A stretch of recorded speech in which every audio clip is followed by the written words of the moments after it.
Namastê. Como eu disse, o cristianismo não tem apenas o objetivo de ser uma religião, de ser uma escolha que depende apenas de fé individual. O Antigo Testamento descrevia Israel como um reino que deveria governar outros reinos. A igreja cristã se enxerga da mesma forma. Ela não pretende apenas pregar a homens, mas ela pretende pregar a reinos, estabelecer um reino de Deus na terra. É muito difícil para nós pensarmos assim hoje, porque a nossa cabeça está cheia da mentalidade muito recente do protestantismo, do movimento evangelical, que acha que o reino de Deus só vai chegar depois do arrebatamento, depois da aparição da besta, que haverá 1000 anos de reino de Cristo na terra, depois de uma grande tribulação. Os cristãos antigos não pensavam dessa forma.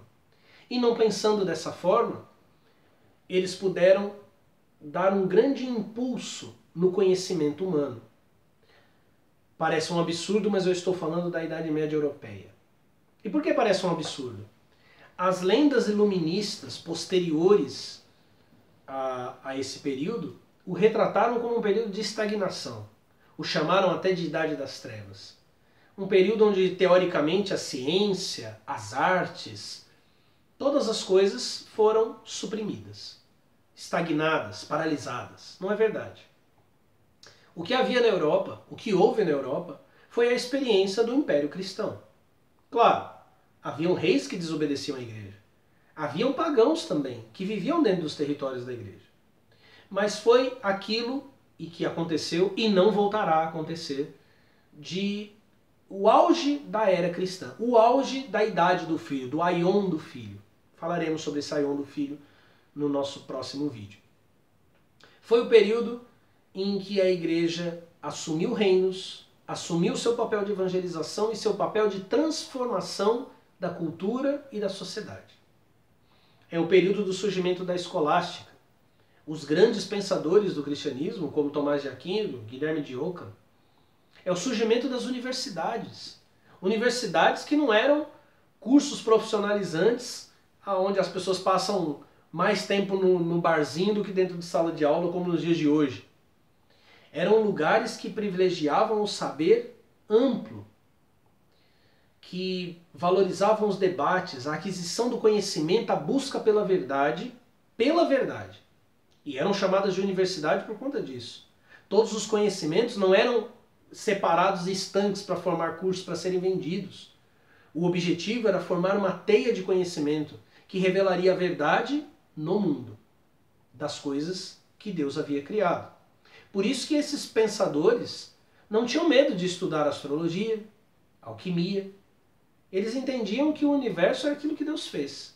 E que aquilo que Deus fez deveria ser decifrado, deveria ser compreendido. Estudavam as artes liberais, o trivium e o quadrivium. Esse conhecimento se espalhou e a Europa viveu uma idade de ouro e não uma idade das trevas. Se você duvida do que estou falando, vou dar aqui para você uma dica de leitura, mais uma. Como a Igreja Católica construiu a civilização ocidental. Esse livro, que inclusive também tem um documentário, se não me engano de mais de 5 horas na internet, acho que no YouTube, descreve esse processo. A construção das catedrais, o desenvolvimento do direito, a formação das universidades.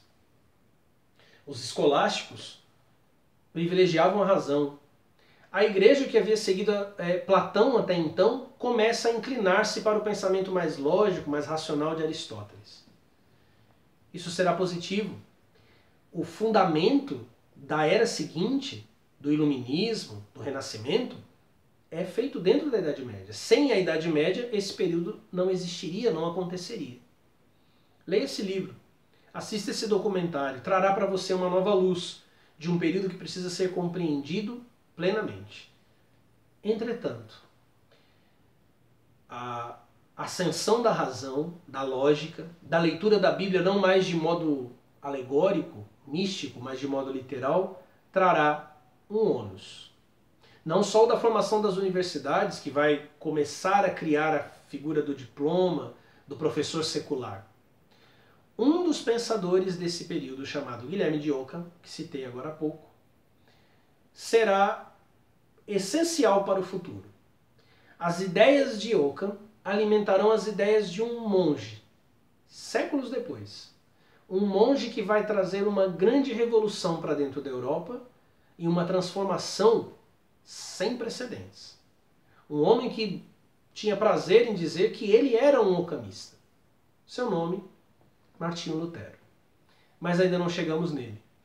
Antes de entendermos como as coisas quebraram, nós precisamos compreender o que essa mentalidade racionalista, que nos deu a ciência, que nos deu o progresso, que tornou a civilização ocidental aquilo que ela realmente é, como esses pensamentos obliteraram, impediram uma grande revelação que nos foi trazida por um homem importante e espiritual, Joaquim de Fiore.